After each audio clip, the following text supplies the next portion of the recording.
selaku Kapolres Aceh Utara mengucapkan terima kasih atas sambutannya dari seluruh warga, dan juga saya di sini mewakili keluarga besar Akabri 91 yang dimana alumni Akabri 91 pada tahun ini memberikan bakti sosial kepada seluruh warga yang membutuhkan.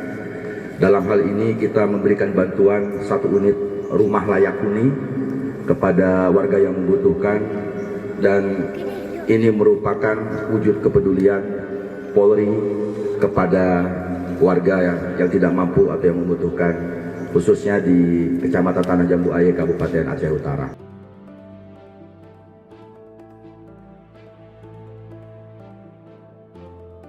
Alhamdulillah juga saya lihat Bapak begitu peduli dengan kami.